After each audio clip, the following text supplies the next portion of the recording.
Well, good afternoon, ladies and gentlemen. Thank you for joining us today for this very special event.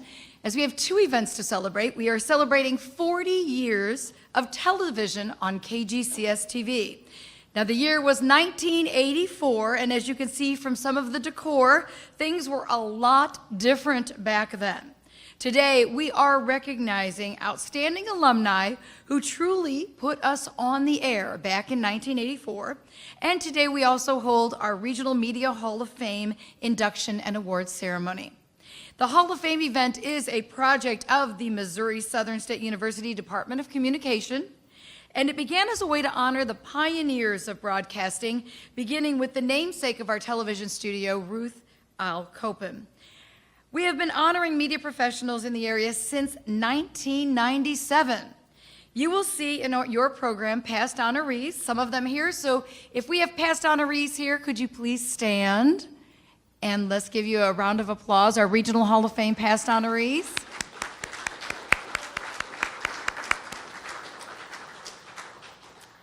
It recognizes media professionals for their outstanding careers in broadcast and print communications. And we have doubled the honorees today as we recognize how the station got its start. In each case, we will show you a video. So with that said, let's get started with a look back at the summer school class of 1984.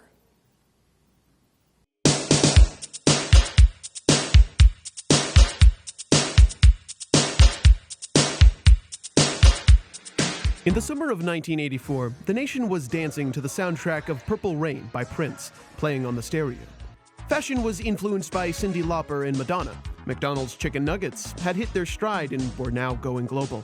And Missouri Southern State College was preparing to launch MSTV. Richard Massa and a class of 8 summer school students stepped into a world of video production, building programs from scratch with equipment they had never seen before.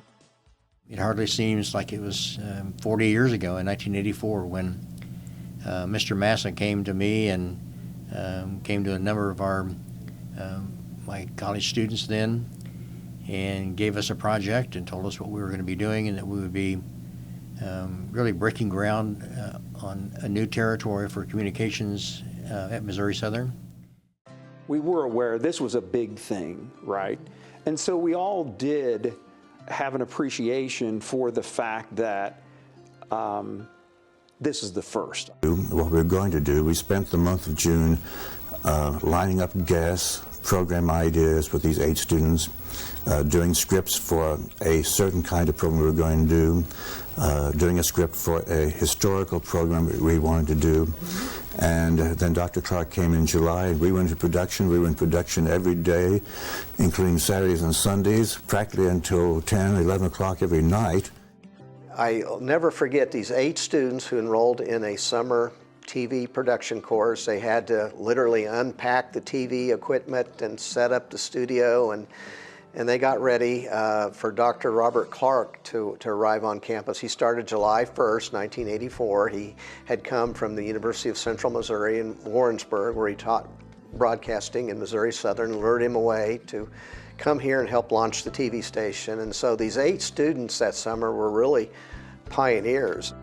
Communication major A. John Baker and Dave Griffith are just 2 of the 8 students in that summer school class that included Marty Otting, Julie Burrows, Doug Moore, Daphne Massa, and now deceased Greg Barker and Richard Williams. For Baker, it was only 2 credit hours needed post-graduation. For others, Most of the people that were involved that summer were laying the foundation for themselves even. And that's why I've always felt that how much I appreciated it, because I was not a broadcasting major. I didn't take any broadcasting classes. But I was included just like the others, I think, because they knew that I could be an asset to the team. 8 fantastic students. What they accomplished, what they were willing to do, the hours they put in, the dedication they gave was somewhat typical, however, of the dedication I had always had from students at Missouri Southern working on the chart or other projects that we had been involved in. those students say they had a great mentor in Massa. When Mr. Massa asked you to do something, there was never no in the answer that you replied with him. There was a way that you found a way to get it done. But he was also a man that was there to support you and to help you wherever he can. And there were times when we needed equipment. We needed some editing equipment. We needed lights. We needed cameras. We needed the equipment in order to run the station. And if it really hadn't have been for Mr. Massa and the contacts that he had inside the community of Joplin and with a lot of the alumni, it never would have come to being. He was always a very quiet man, but he was also a man that was very determined. And he was determined to make sure that Missouri Southern Television was going to work. Now a state representative in Missouri, Dave Griffith was a non-traditional student in 1984 at 36 years old. His maturity led to some added responsibility when Dr. Bob Clark, who was hired to be in charge of the new television station, came on board with only a background in radio. And he admitted to all of us that he didn't know a whole lot about television, but that he was willing to learn along with us. And I'll never forget when the editing equipment came in to the station, he literally handed me the manual and said, "Here, learn how to edit, because you're going to train the rest of these kids on how to edit." So we trained ourselves. Did they know they were pioneers? That it would last? That they were in on the start of something big? No, I don't think we really did. I think that we didn't think that far ahead. I think what we thought about was, at that particular time, was we had a job to do. We had that summer to be able to create enough programming to carry us through the fall semester and into the spring semester as well. So we videotaped an awful lot of shows, a lot of talking head shows. Checkerboard Alley was one that we built the sets for. I had a show called Inside Sports where I interviewed some Missouri Southern stars that were there, some graduates, some alumni that came. We had a pitcher for the San Diego Padres that came in and got to interview him. The experience would help shape Griffith's career in broadcasting. The impact it had on my career was that when I graduated from Missouri Southern in '86, the first job I got out of college was up here in Jefferson City at KRCG-TV, which is a CBS affiliate, and they hired me to be a director and an announcer. And the way I got the lead on that was actually from Daphne Baker at that time. He would spend 23 years at KRCG as a director of news, a production manager, director of creative services, and early on as a co-host of a show called Lakeside, where he put what he learned at MSTV to good use.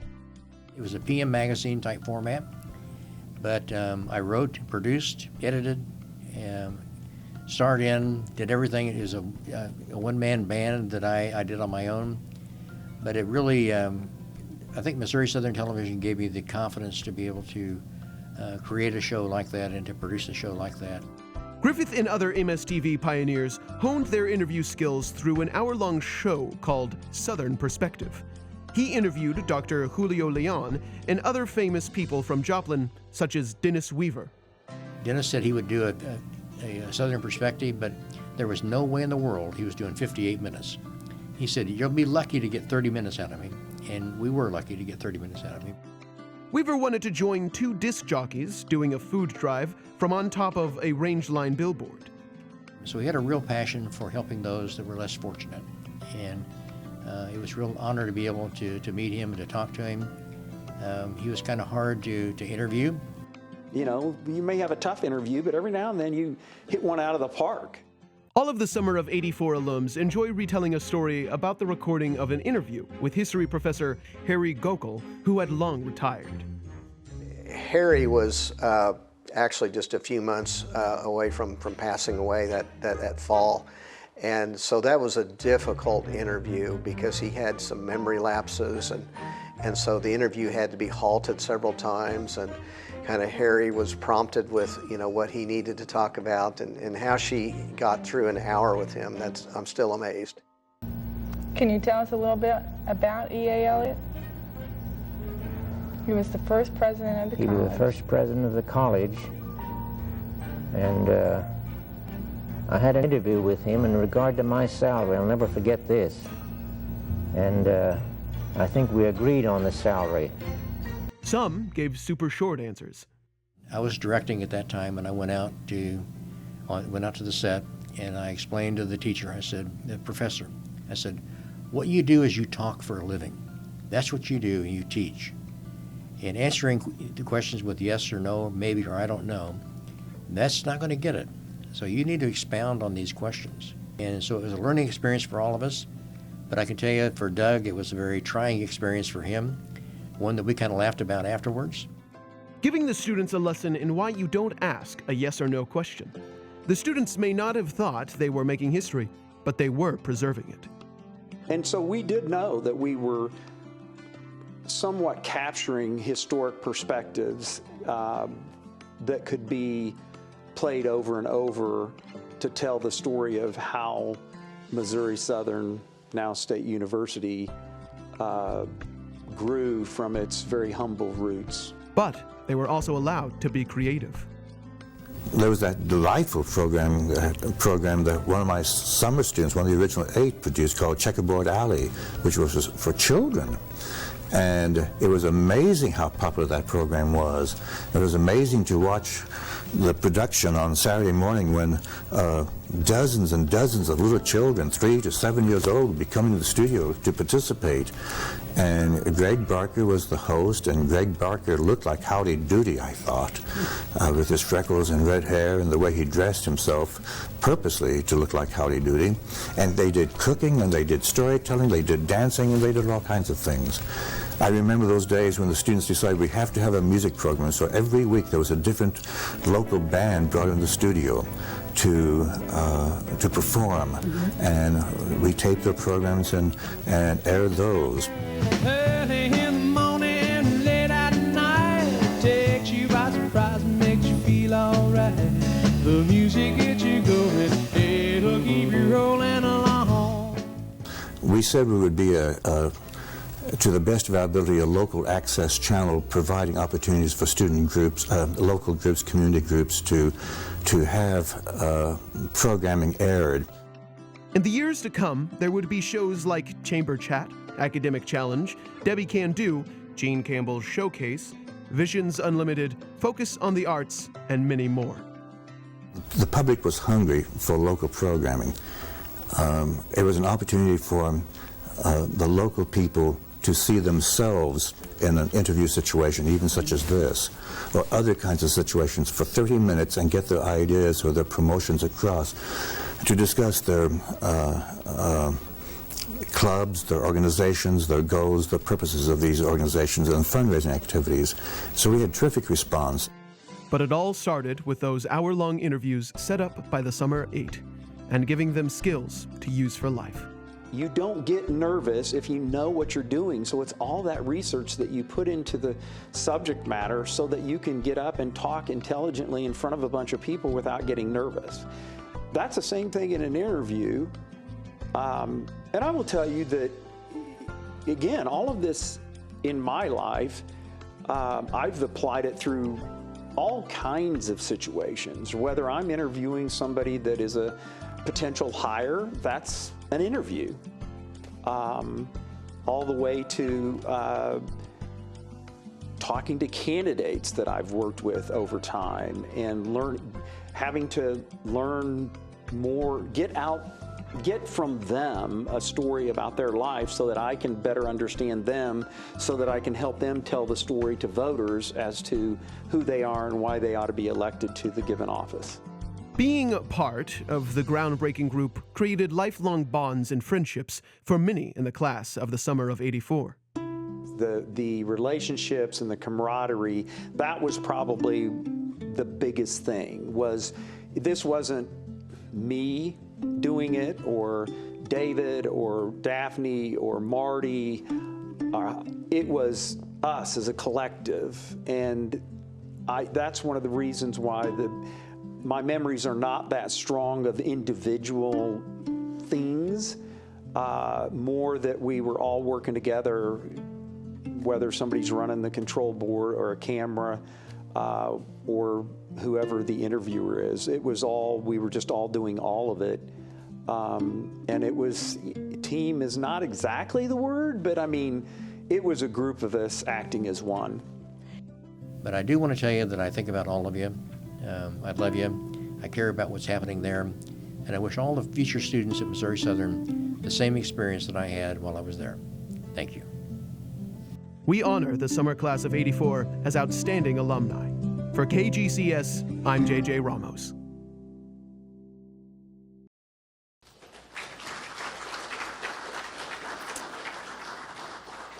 We were hoping Daphne Massa could join us today, but something came up and she was unable to attend.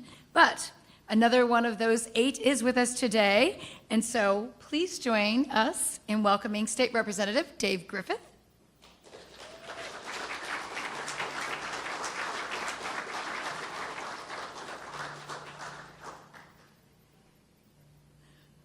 We'd like to recognize Representative Griffith as one of the class of summer of '84 who had a profound impact on the start of KGCS TV. Thank you very much for being an outstanding alumni. Thank you. Well, it's always dangerous to give a politician a microphone in a captive audience, but I do want to tell you that my experience at Missouri Southern Television indeed changed my life. And I think that when I look back, and I can remember Mr. Massa and I walking across campus, and when you walk across campus with him, he had really long legs, and you got your exercise every time that we did that. But the conversations we had about what this vision he had for a television station, and how that expanded to what it is today, and it's a far cry from what we had then. We had the brass tacks, but indeed it was an honor to be a part of that, and something I'll always cherish. So thank you.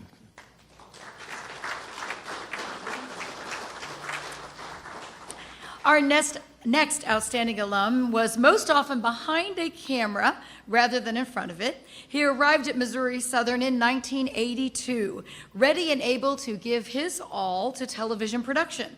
Let's take a look back with Mike Cooper.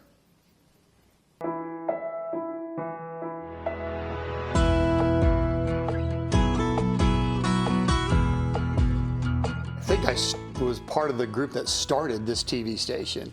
Yeah, we were in that little building on top of the hill is where we started, and we were MSTV back then. And I know that the college promoted it really heavily.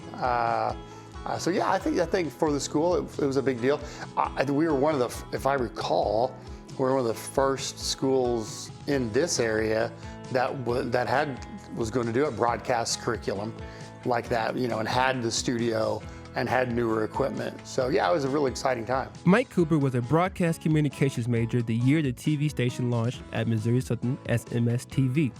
It would later become KGCS. I'd already been at KSN for a couple of years in production, so probably 82 through 84-ish, and then I was going to school here. And yeah, when I first started, they were in the process of building it and getting it going. Cooper came into the building of MSTV a little late, but his experience and contributions were almost immediately felt. Dr. Balhorn found out that I was working at KSN. I kind of got involved in, you know, what's the thing we need to buy? You know, what are the TV stations doing right now? Cooper, while helping equipment purchases for the TV station, continued to work at KSNF. Double training from both those, because I was working 40 hours a week at KSN. And then was, probably taking 15, 18 hours, a semester here. Cooper would go on to use the experience he gained both at MSSU and KSNF after graduation to contribute at even bigger TV stations. By the time I graduated from Southern, I was the 6 and 10 o'clock director here. And when I graduated, they wanted me to go to Wichita. So KSNW brought me up there, and I directed for several years. Cooper's fondest memory of his time during the early days of MSTV was the bond he and his peers shared throughout the city of Joplin. Back in the 80s, this Joplin TV community was a pretty tight-knit group. I mean, we hung out together after work, and kind of everybody knew what everybody was doing. So yeah, I had a lot of people that I'm still in touch with today. Cooper loved to see how the studio that he was a part of starting has grown and succeeded. I'm really happy that it's grown. Kind of miss the old name. It was MSTV was really cool, but yeah, you come a long way. So congratulations to everyone from the Ray Ballhorns and the Richard Masses of the world to all the people who are doing it now. After years in broadcasting, Cooper has now turned those skills of hard work and communication knowledge to start his own high school sports magazine called Vibe. We don't preview tonight's game. We don't recap last night's game. Everything we do is a story about a player, a coach, a parent, somebody involved in high school athletics. And not necessarily for their athletic ability. We cover kids for good grades, community service, moms who dedicate time to the school, coaches who excel in this classroom. What we've been able to find with that model, we want to tell you what kids are doing on and off the field. Whether it's images captured on camera as video or photos, Mike Cooper is a shining example of the skills nurtured in the Department of Communication at MSSU and KGCS. We honor Mike Cooper for all his hard work and accomplishments as one of our outstanding alumni.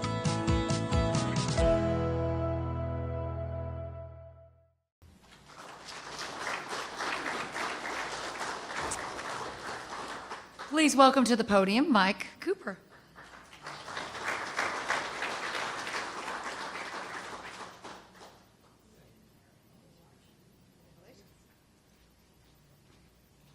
Well, after seeing that video, I understand why I had the face for TV and stayed behind the camera for 40-some years. I'm kind of the ghost of MSTV. I got here in '82. I graduated Webb City High School in 1982, and I went to a career fair, and I got hired by the operations manager at KSN my senior year in high school. And so I was going to go to MU to be a sports journalist, but I had a 40-hour-a-week job out of high school as a production assistant, and then within a couple of years I was directing TV news. When I came here, there's a name, Richard Ballhorn. They were just starting to put the TV station together, and I knew Dr. Massa very well, had all these classes. He beat me to death on the way I wrote, and I actually tried to date his daughter Daphne at one time. I wish she was here to see if she'd remember that. But watching the video, Marty Auding, some of these other guys that I do remember, but most of the time, I would be in class from 8 to noon, and then I would be at KSN from 3 to 11. So I'm not in, there's no pictures of me at the station. There's no pictures of me in the yearbook. So, but obviously being able to be part of MSTV and working at KSN all those years, I directed Jim Jackson. Bob Foose and I knew each other well with the Sentinel in Webb City. John Hoffman is my cousin. I don't even think he knows that. So I've got a background with all the old folks here at KSN. Ken Ford, does anybody remember Ken Ford, the old weatherman? So those are the folks that I directed back in the day. And then I went to KSN in Wichita and stayed there for 20-some years. When I left KSN, I was the Vice President of Operations and Production for all the KSN stations, Wichita, Great Bend, Garden City, and McCook. We had sold off KSNF and KSNT. And then I just decided I'd had enough of electronic journalism and got into publishing. So got into what you saw, the high school sports magazine. That went great until COVID came around, and then we couldn't deliver magazines anymore, so we dove pretty headlong into electronic media. So now I have a media company that does both broadcasting and electronic media. But that all started back with MSTV. I remember talking to Mr. Ballhorn about what equipment they had versus what we had at KSN, because we were getting better equipment here than we had at KSN. KSN was still using 3/4-inch tape and film. I remember my last student project for MSTV and the radio station was a radio project where I actually edited 8-inch radio reel-to-reel tape with a razor blade. That was my senior project. So that's how long ago it was. So I really appreciate this. I'm glad I got to catch up with some people I haven't seen for a while. So thank you very much.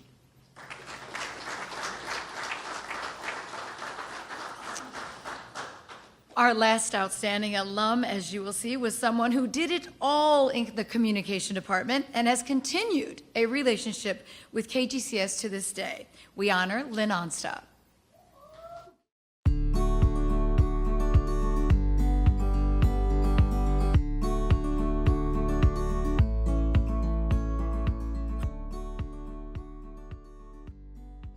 Yeah, KGCS being, here for 40 years, that takes me back. I was here 40 years ago. It was Lynn Onstott's senior year as a public communications major. It was exciting. People were very excited and nervous a little bit. It's just this big major equipment that we knew it cost a lot of money. You don't really know a lot about it. You don't want to break anything. It's, nowadays when you think of, probably somebody who got their first computer, way back when, and they were nervous. It's like, oh, if I hit a button, will it blow up? That kind of thing. I remember they were very big and very heavy to move, and so they wanted to get the shots set, and then they didn't really, it's not like you have seen on other productions or whatever, that they roll the camera over here or roll over there, because I think we had 2 or 3, I don't recall, but they weren't moving them a lot just because of the weight of them. Onstott experienced the TV station after gaining writing skills working with the Chart newspaper. There wasn't a public relations degree back then, but lessons in show production and creating content would pay off later. She remembers it was serious business.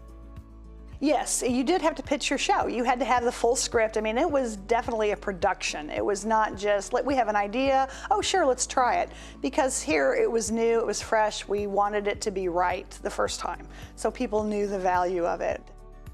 Onstott's communication degree would place her in several PR jobs before landing now as the Public Information Officer for the City of Joplin. KGCS and the Chart prepared her. I think it's really neat because I worked in both hospitals here and did public relations. Media relations has been a key component of my career. In every position I've had, I've worked with news media. So learning broadcast and learning what it takes for them to do news helped me a lot. From 2013 to 2020, Onstott hosted her own show at KGCS called Joplin Insider.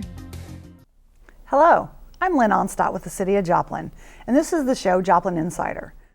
It made me comfortable to know about KGCS and how they worked and its inner workings as far as how it was developed and why it was developed. So I knew that we were providing another component to community broadcast, and we wanted people to get an inside look behind the doors of City Hall. Now, at the city, she has her own media team working to add video elements to the city's website, taking her back to the time when Richard Massa worked to launch the station with a focus on bringing city government into their living rooms. I do find it rewarding that I have kind of come full circle, that I started at Southern and I can come out here to Southern, and Southern is a big part of the community now, and of course KGCS, broadcasting the council meetings, which is exactly what I need the public to to learn, to know from. Students work those city council meetings getting hands-on experience that Onstott says she gained through an internship for credit, something she calls a valuable asset. I interned at the Clayton Chamber of Commerce. I was very proud of that because I came away with a portfolio, and every week I had to call in and talk to Mr. Massa. Whether offsite or in the KGCS studio, Onstott says her MSSU communications degree put her on the path to success. And again, you're coming away with a portfolio tape or something to walk away with to say, hey, I have worked in the professional world. I'm not just a student. And she's still proving that now. We honor Lynn Onstott as one of our outstanding alumni. For KGCS TV, I'm Zephra Green.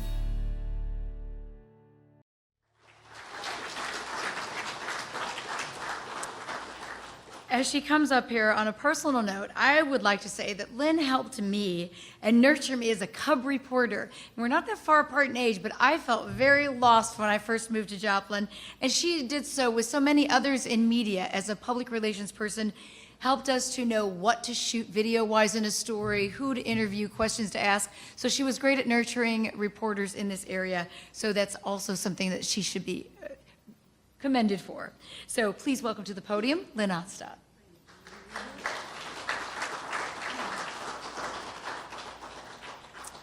Thank you.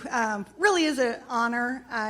As the video shows, I really did not work a lot with KGCS. It was probably my senior year. In the summer of '84 is when I was doing my internship, and I was more into print. I was a public communications major. They did not have a PR major at that time. So I wasn't doing the mass media, but being around the television station and talking to people and watching them develop the content and what they needed to do a show sure did teach me a lot as I moved on in my career and worked with news reporters and eventually produced or worked on my own show here at Missouri Southern. I have a lot to thank Judy Stiles for. She's taught me a lot through this process as well. I think the show ran for maybe 5 to 6 years, maybe 7, and it was interesting. Our department heads were very willing to come on and do the interviews, so we didn't have a lot of video options at that time, but now I'm very proud to say the city is come a long ways. We have a videographer on staff, we have a whole communications team, and I'm excited to see where we can go with that. And I think it all starts with Missouri Southern. I will have to go back to my days that I've visited here. When looking at schools, you just knew when you got on campus that Missouri Southern was a special place. And I found that true throughout my college career and working on the chart, of course, and with Chad, and just appreciate those days so much. And then moving over to KGCS for a little while, and of course, Mr. Massa. But today, Missouri Southern is doing great things, just like it did, back in 1981 when I started. So, yeah, I just really appreciate this, and thank Lisa for putting this together, and everybody that's here. Thank you.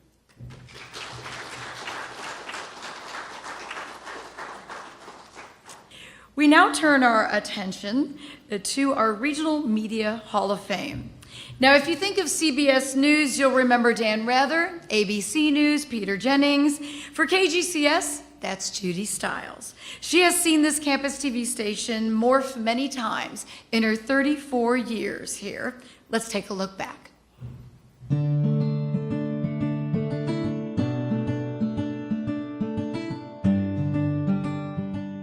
In 1986, MSTV was on the air as a cable access channel just 2 years when Judy Stiles came on the scene. Her faculty supervisor was Dr. Robert Clark when she was hired by Richard Massa, the department chair. Had given me a tour, and he said, "Here's our studio. Oh, that's nice." And so, and your desk is back there. It was literally behind the curtain, a metal desk in the corner. I didn't have a phone on it, and there were these boxes piled around it with things. And I said, "Okay," but no, it was good equipment though. That was one thing that they did when they started the station. They invested in good equipment. For a college station in the 1980s to have 3/4-inch equipment and professional grade studio cameras, it was a good hands-on for the students to say, "What I'm working with, I'm going to work with when I go out in the field."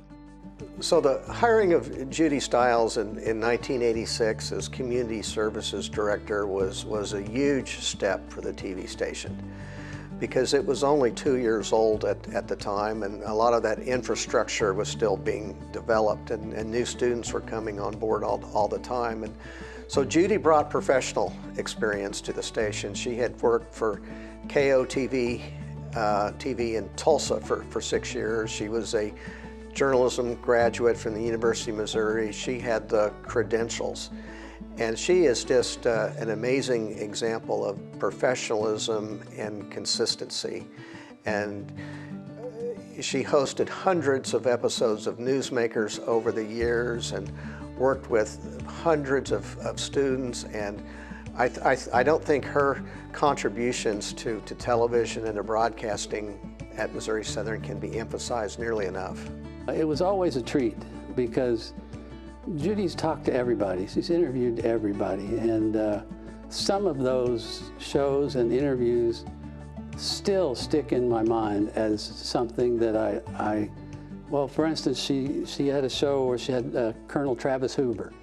He was the gentleman who lived in Webb City. He was the second plane off of the carrier for the battle where they bombed Tokyo, the Doolittle raid. And what an interesting gentleman. I mean, I actually got to, myself and the students and Judy, we got to meet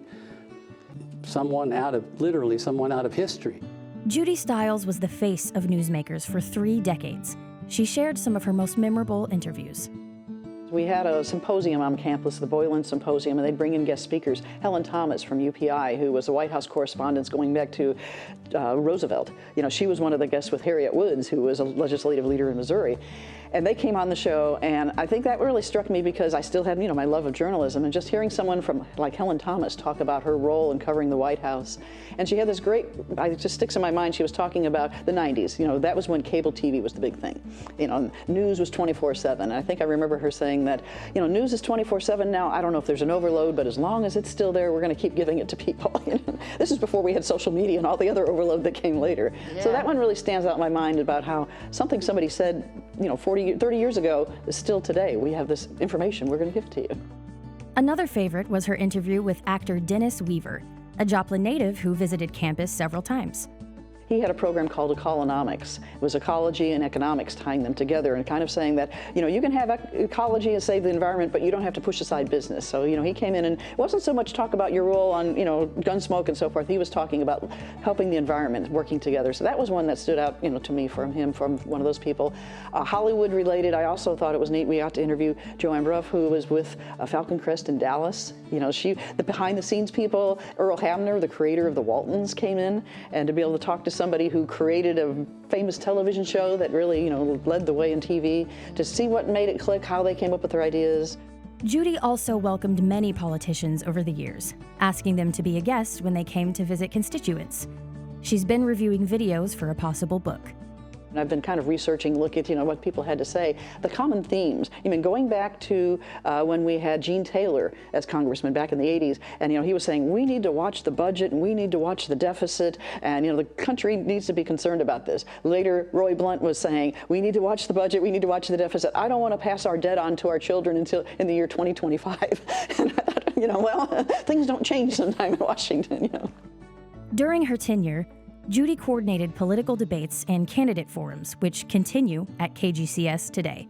As community service coordinator, she welcomed other show hosts to add to the station's programming, like a focus on the arts with partners such as Jerry Yarnell.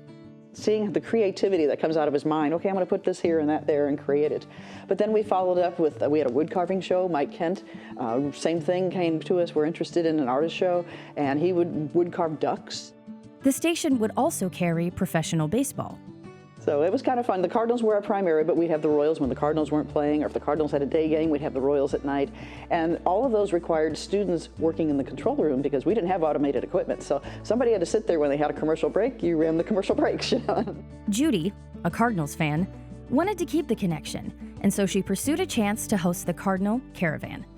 We had people interested in the Cardinals, and the Cardinals caravans traveled around the state, and we tracked the caravans down, and I think Lebanon, Missouri was the first one. We drove up there with some students and did some interviews and kind of planted the idea that you can go beyond Springfield. There's more of Joplin, we're further west, we have a lot of fans. When Judy started, the station was a cable access channel. A few years later, in 1988, it became a low-powered station broadcast over the air for more to see, marking its first name change to Channel K 57DR. We had a tower up on, or really an antenna on top of a bank downtown, and we pretty much reached the Joplin city limits, but local cable systems were able to pick up our signal, so that helped extend our spread. They were broadcasting from a studio located in what is commonly referred to as the Garage, now known as University Relations and Marketing, or the Mansion Annex building. The station moved to its permanent home in Webster Hall in 1992. In 1993, Judy would become the station's general manager and would welcome a new name change in 1995. You have to go through the FCC, what numbers are, letters are taken, what can't you use? And at the time, the university was really emphasizing the international mission. So behind the scenes, we were saying, well, KGCS was to be K Global Communication System, GCS, and then KGCS came along. In 2008, the station went digital, moving to Channel 22. Judy says the changes in technology over the years made a dramatic difference in how the station operated and for how students were involved. I think computers and the automation and, from the production standpoint, seeing students be able to go from sitting in an edit room with videotape to, computer editing, that's a world of difference. In 2019, the auction of frequencies led to the final logo change to Channel 21. Modernization brought challenges. We were a small budget operation, we didn't have that advertising revenue. We had, to operate on the budget we were given from the university. So, the financial challenges were always there. But it survived and thrived with Judy leading KGCS for 34 of its 40 years on the air. I think it was exciting to see it grow. And when I came in, it was about a year and a half old, and just to see how it grew over those years. It's always been the focus on the students and hands-on opportunities, and to see the station start off as a cable, only watching the Joplin cable system, to a broadcast station, and the opportunities the students had is really neat to see how that's developed. Judy Stiles was one of the constants at KGCS, and we honor her legacy by welcoming her into the Regional Media Hall of Fame. For KGCS TV, I'm Abby Brower.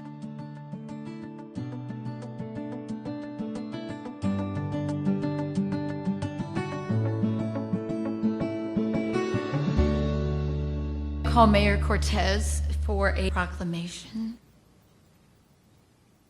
This is quite the honor for me because Judy has interviewed me over in the studios in my early days of public service.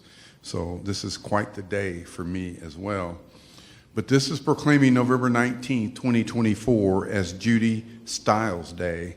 Whereas Judy Stiles worked in broadcast journalism for 40 years with 34 years here at Missouri Southern State University, serving as Community Service Director of MSTV and General Manager of KGCS TV. And whereas Judy was a part-time instructor teaching a dozen different classes impacting hundreds of students, and whereas Judy was with the station as it transitioned from cable access to over-the-air broadcasting when it went to analog, becoming Channel 57 in 1988, and became the face of programming with shows like Newsmakers. And whereas Judy was at the helm of the ushered in a call letter change in 1995 as the station became KGCS TV. And whereas Judy participated in more than 25 university committees and volunteered to serve on 15 community boards and committees.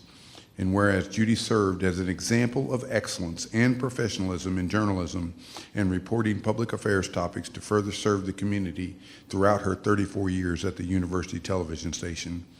And now, therefore, I, Keenan T. Cortez Sr., Mayor of the City of Joplin, Missouri, do hereby proclaim November 19, 2024 as Judy Stiles Day.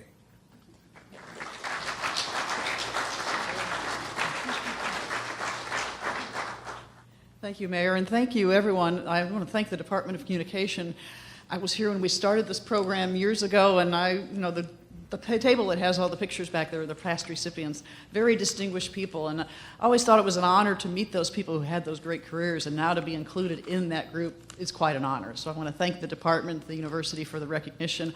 I also want to thank my husband, Gary, because it was his job that brought us to Joplin. I was working in Tulsa as a news producer. He got a job in Joplin, and the opportunity came along here at Missouri Southern. I was asked earlier, describe KGCS in one word. I used the word opportunity. It was an opportunity not only for me to get a job, but I think it's an opportunity for students. I've always told students, you're here, take advantage of those opportunities. And I've seen a lot of students succeed.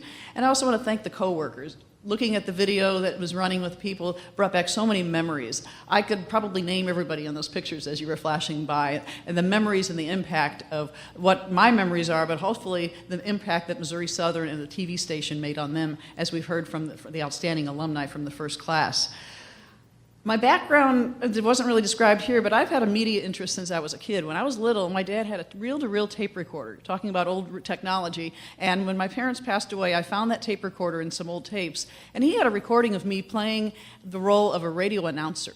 And this is probably 5 or 6 years old. He had me talking on the microphone. And I think I've always had an interest in broadcasting. I listened to Cardinals baseball games as a youngster, grew up and went to high school, junior high, got involved with journalism and the newspaper, went to the University of Missouri Journalism School. I was always thinking I liked to write, which I still do. But it was in journalism school where I had a professor, and professors having an impact on you came up to me and said, have you considered broadcasting? And I thought, well, no, I really haven't. And he said, well, you write well under pressure. That's a key aspect of being in broadcasting. And he said, and you might have a voice for broadcasting. I thought, okay. So I took that turn and went the broadcast route. And from there, it opened up the opportunities. If you saw working in Tulsa, coming here, and working here, a major part of my life, I was talking to someone how Missouri Southern, the family aspect of working with everyone at the station. Newsmakers was a big part of what I did. It wasn't the only thing I did, but I hope that I captured history in Joplin, as the starters, the originators of the station mentioned, capture history through the video and sharing what people had to say.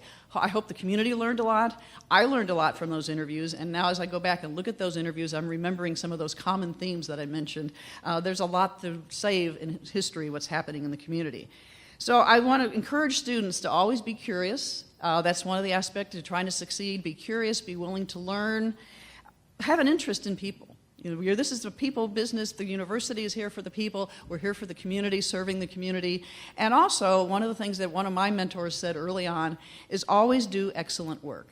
Set the bar high, strive for that level of success, and do the best that you can doing excellent work. It does well for not only yourself and knowing that I did it, but the organization, the university, whoever you're working with, striving for success. So congratulations to the others, Chad and the alumni being recognized today, and once again, thank you.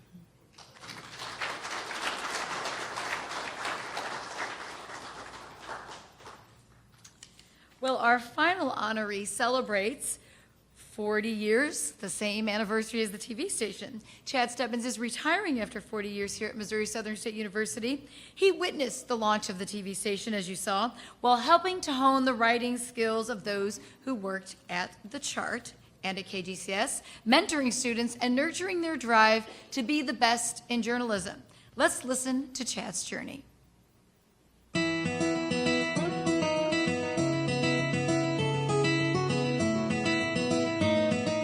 Chad Stebbins came to Missouri Southern as a student in 1978 and found his passion in journalism and then a calling to teach it. I grew up reading newspapers, the Joplin Globe, and loved to write, and didn't really do anything of that nature in high school. I was more on the science and math track in high school, but it was when I came to Missouri Southern. I took news writing class as a freshman from Richard Massa, and kind of thought, well, journalism might be the way to go. There was no communications department at that time, so as a marketing major, Chad attended those classes, but his focus was fixed on the Chart. But my passion was journalism, and I'd get out of the business classes and then walk across campus to Hearns Hall and really have my fun working on the Chart. Chad served as editor-in-chief of the Chart from 1981 to 1982, working side by side with those who had taken news writing classes from Richard Massa, as well as one accounting major. And so I became the business manager and sold advertisements, and when you do that here, as is typical, it's all hands-on, and so you sell the advertisements and then you come in and you lay them out in the newspaper. And so Chad was the editor the year I was a full year of business manager, so that's how I got to know him. Chad left to get his master's and returned to teach journalism and became advisor to the Chart. So when I started 40 years ago, it was a completely different world in campus. The personal computers, PCs, were just starting to be introduced. Nobody used email.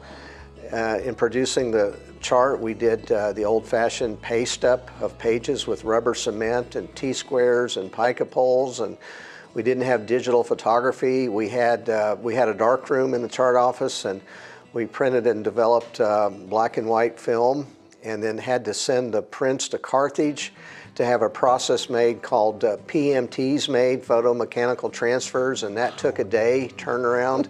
So we were always looking for members of the Chart staff to drive the pictures to the Carthage press and then pick them up the next day, and then the Carthage press printed the Chart on Thursday mornings, and so somebody had to drop it off at 5 in the morning and then go back and get it a few hours later and then distribute it around campus. So a completely different process back then.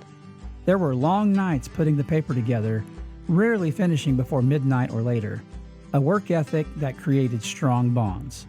It was stressful, but also a lot of fun at the same time. The staff developed such a close camaraderie,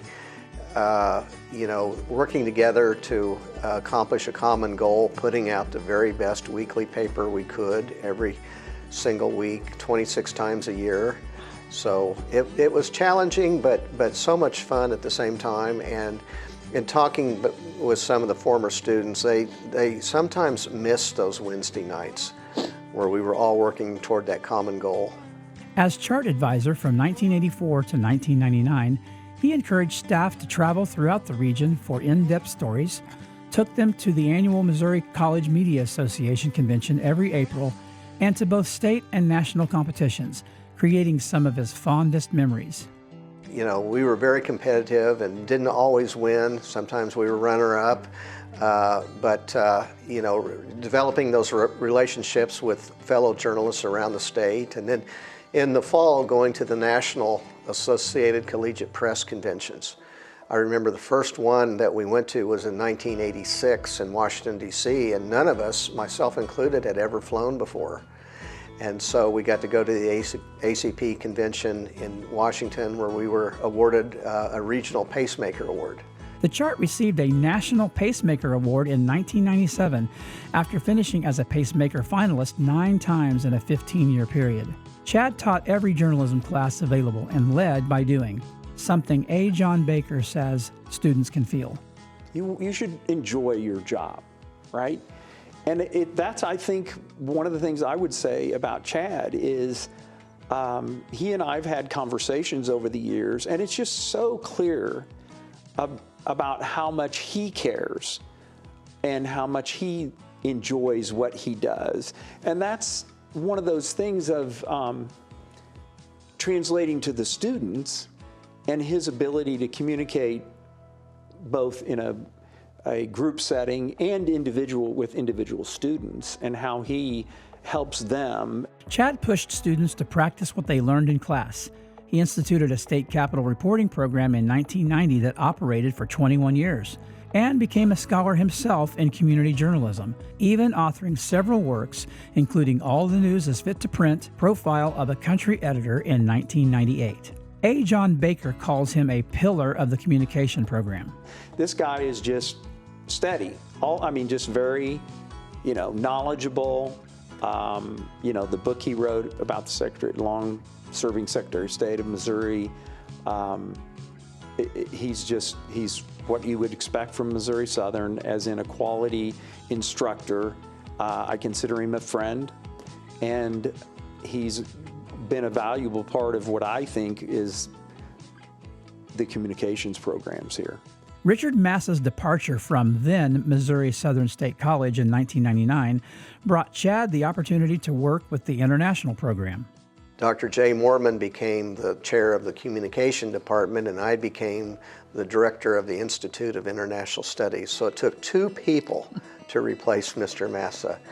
And after 15 years of advising the chart, I was ready for something new, a different challenge. For 25 years, he has served as the director of the Institute of International Studies, often traveling and teaching abroad and bringing back knowledge from across the globe to share with students. While Chad is retiring from Missouri Southern State University, he is returning to his first passion in journalism as the executive director of the Missouri Press Association. I've spent my whole career at this university, and I'm not ready to completely retire. I'm ready for a new challenge for the last couple of years that I'll still be working, and so being able to work with the various newspapers around the state is quite exciting and a challenge at the same time, because as we know, the value and effectiveness of print newspapers has greatly declined over the past 40 years. And Missouri is still fortunate that every county in the state has a functioning newspaper. There aren't any dry counties or news deserts, as they like to call them, as many states have. And so the challenge will be making sure that Missouri continues having at least one paper in all 105 counties. Chad considers computer technology and the digital world as having the biggest impact on newspaper production, and not always in good ways. But before he goes, he wants students to know that reporting and interviewing is still best done in person, not through email. You just don't learn as much information, because when you're interviewing someone in person, you look around their office, you see what's on their desk, you see what's hanging on their walls, and that might lead you to certain questions, especially if you're doing a personality profile or a feature story. You learn things about a person by how they have their office decorated, what's on their coffee mug, what types of artwork is on their walls, that type of thing. Back on the beat with more knowledge to share, we salute Chad Stebbins for a lifetime of learning and educating as we induct him into the Regional Media Hall of Fame.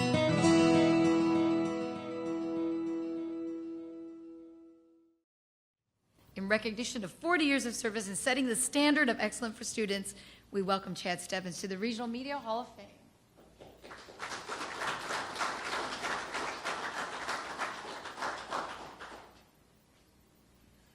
When you mention the name Chad Stebbins, you immediately think of Joplin.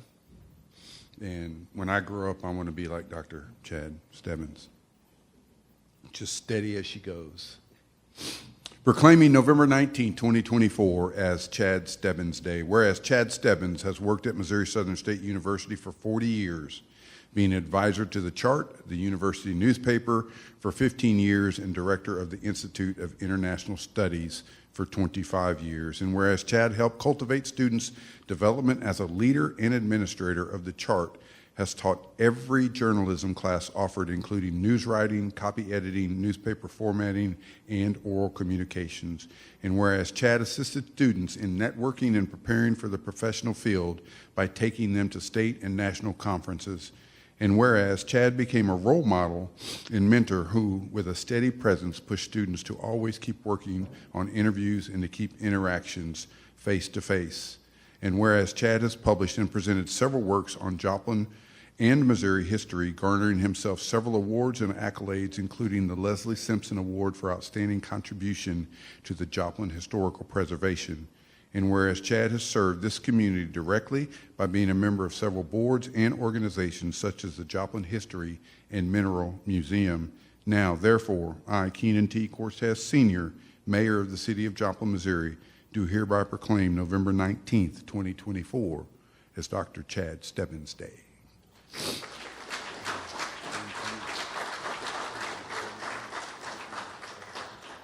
That was pretty humbling, if not embarrassing, watching that video about myself and all those old pictures. But I appreciate all the work that Lisa and Maddie West put into the program today. You know, these events just don't happen. It takes lots of work. And I had the pleasure of being on the selection committee for the Regional Media Hall of Fame for many years, along with Judy and Bill Hunt and Ward Bryant. And you can see those names listed in the program, and they were the giants of Southwest Missouri, Southeast Kansas regional media. And I always thought that Judy would be selected one day, but I never thought I would. I'm not a media giant. And I think the reason is they're running out of people to honor. After doing this since, 2006, Southwest Missouri is not that large of a region. And so they're kind of running out of names. And so they have to be creative with who they come up with. But I had the pleasure of introducing a lot of those people who have previously been inducted. 2007, it was my pleasure to introduce Wendell Redden, who hired me as a sports writer at the Globe while I was a student at Missouri Southern. So when I started here, I wasn't much older than the students. In fact, Representative Griffith was in my first class that I taught. I actually started as an adjunct professor in 1983. And Dave was in my class, and he was 8 years older than I was, and a U.S. Army veteran. And who am I to tell him about feature writing? So, what was also awkward was that I had students in my class who I had gone to high school with. And that was very uncomfortable. You know, they remembered who I was in high school and junior high, and now I'm their professor trying to teach them something. One was Steve Gilbreth, who recently was the principal at Joplin High School. We graduated from Parkwood High School together. My parents are here, Wayne Stebbins and Janice Stebbins, and my dad, Wayne, taught in the biology department here for 30 years, retiring 25 years ago, and my mother, Janice, was the administrative assistant for the physical plant for 28 years, retiring 17 years ago. And so you add in my 40 and a half years of service to my dad's 30 and my mother's 28, and you come up with 98 and a half years that a Stebbins has worked for Missouri Southern. So maybe I should have stayed just a little longer to get us up to that centennial mark. Thanks everyone for coming, and I do appreciate the recognition.